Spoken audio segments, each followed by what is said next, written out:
and welcome back. I am the coder from non-IT, and in this video, we will be discussing about one of the most important data structures in programming, the stack. Now you will ask me, what is a stack? Okay, so what is a stack? A stack is a data structure that follows LIFO rule, that is the last in, first out. Like a stack of plates, जैसे कि हम लोग ये stack बना दिया plates का, the last plate we add on the top of the stack is the first one we take out. That's how a stack works. Now you will ask me, what are the basic operations on stacks?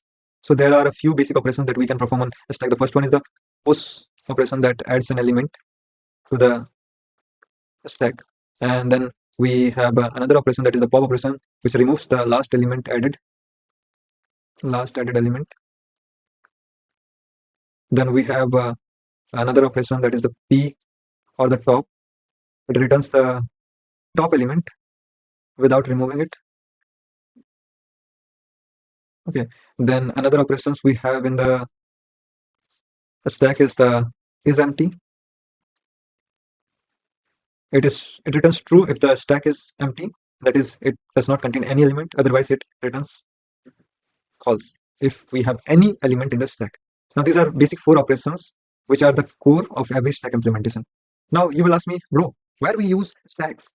So we will find stacks everywhere in programming, like we use this in the undo redo buttons of many applications. Like we have MS Word, you will find the undo redo buttons. Then in the browser we have back button, so in browser back button we use the stack browser back button.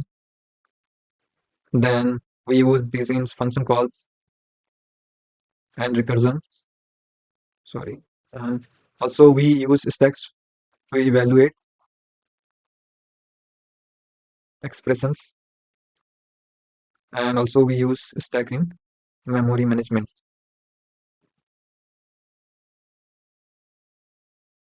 Anytime something needs to be reversed or tracked step by step, stack is used. Now you will ask me, why is stack important?